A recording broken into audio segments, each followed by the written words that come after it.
মনীন্দ্র বর্মন, যিনি উত্তরবঙ্গের একজন লোকশিল্পী। তিনি কিছুদিন আগে সোশ্যাল মিডিয়ায় একটি প্রতিবাদী গান বেঁধেছিলেন এবং সেই গানের পর থেকে দেখা যাচ্ছে পুলিশ তার বাড়িতে হামলা চালাচ্ছে, অর্থাৎ পুলিশের উৎপীড়নের শিকার এই লোকশিল্পী। এবং তিনি নানা অভিযোগ করছেন সোশ্যাল মিডিয়ায় এসে। এবার তার পাশে দাঁড়ালেন বিরোধী দলনেতা শুভেন্দু অধিকারী। মনীন্দ্র বর্মন উত্তরবঙ্গের একজন লোকশিল্পী, যিনি কিছুদিন আগে তার গানের মাধ্যমে প্রতিবাদ করেছিলেন। সম্প্রতি তিনি একটি গান আপলোড করেছিলেন সোশ্যাল মিডিয়ায়, আর সেই গানে অবশ্য কোনোভাবে উল্লেখ নেই কোনো রাজনৈতিক দলের। অফিসে যাই ইচ্ছে তাই করছো চুরি, অফিসে যাই ইচ্ছে তাই করছো চুরি, রাজ্যটা তোর বাপের নাকি? অফিসে যাই ইচ্ছে তাই করছো চুরি, রাজ্যটা তোর বাপের নাকি? দুর্নীতিবাজ ভ্রষ্টাচারী ভণ্ডামিতে এক নম্বরী, দুর্নীতিবাজ ভ্রষ্টাচারী ভণ্ডামিতে এক নম্বরী। আর তারপরও পুলিশের উৎপীড়নের শিকার হন তিনি, এমনটাই অভিযোগ করেন শিল্পী। এবার শিল্পীর পাশে দাঁড়ালেন বিরোধী দলনেতা শুভেন্দু অধিকারী। শিল্পীর বক্তব্য সোশ্যাল মিডিয়াতে ভাইরাল হয়েছিল। তিনি জানান যে প্রতিদিন স্থানীয় থানার পুলিশকে তার বাড়িতে হামলা চালাচ্ছে এবং হুমকি দিচ্ছে। পাশাপাশি স্থানীয় তৃণমূল নেতারাও বাড়িতে চড়াও হয়ে হুমকি দিয়ে আসছে বলে অভিযোগ তুলেছেন শিল্পী। আমার বাড়িতে পুলিশি উৎপীড়ন শুরু হয়। পুলিশ আসছে আমাদের বাড়িতে, এসে আমাকে খুঁজছে। ওই মুহূর্তে আমি বাড়িতে ছিলাম না। তো পুলিশের বক্তব্য হচ্ছে মনীন্দ্র কোথায়। যখন আমার বাড়ির লোকজন জিজ্ঞাসা করলো যে মনীন্দ্রকে কেন লাগবে বলুন, তখন ওনারা বলে যে মনীন্দ্র বর্মন গান আপলোড দিয়েছে, সেই গানটাকে ডিলিট করতে হবে এবং মনীন্দ্র বর্মনকে আমাদের সামনে নিয়ে আসুন, ওনাকে থানায় যেতে হবে।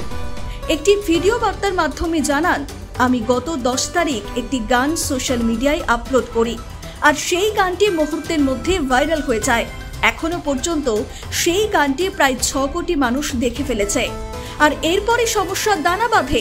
13 এপ্রিল থেকে তার বাড়িতে পুলিশের উৎপীড়ন শুরু হয়। পুলিশ তার বাড়িতে এসে খুঁজতে শুরু করে, তবে সেই সময় তিনি নাকি বাড়িতে ছিলেন না। পুলিশের প্রশ্ন, মনীন্দ্র কোথায়?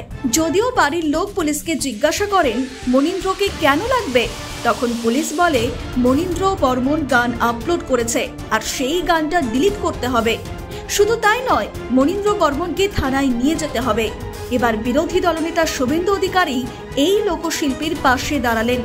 শুধু তাই নয়, কার্যত তিনি খোলা চ্যালেঞ্জ ছুড়ে দিলেন সরকারের দিকে।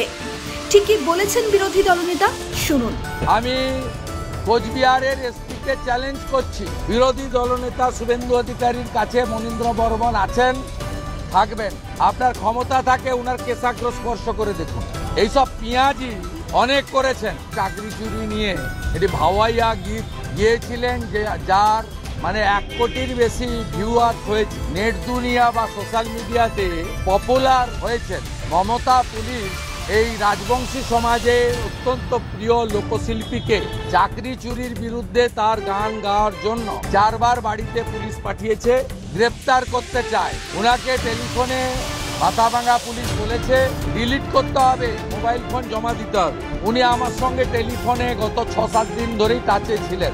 আমি কোচবিহারের এসপিকে চ্যালেঞ্জ করছি, বিরোধী দলনেতা শুভেন্দু অধিকারীর কাছে মনীন্দ্র বর্মন আছেন, থাকবেন। আপনার ক্ষমতা থাকে উনার কেশাগ্র স্পর্শ করে দেখুন। রাজ্যের বিরোধী দলনেতা তার পাশে থাকতে নিশ্চয়ই হয়তো শিল্পী খানিকটা আশ্বস্ত হয়েছেন। তবে সরকার এবং পুলিশ প্রশাসনের ভূমিকা নিয়ে প্রশ্ন উঠছে। তবে কি রাজ্যে সত্যিই কি কেউ প্রতিবাদ করতে পারবে না? এই প্রশ্নগুলোই উঠছে। ব্যুরো রিপোর্ট, নিউজ বর্তমান।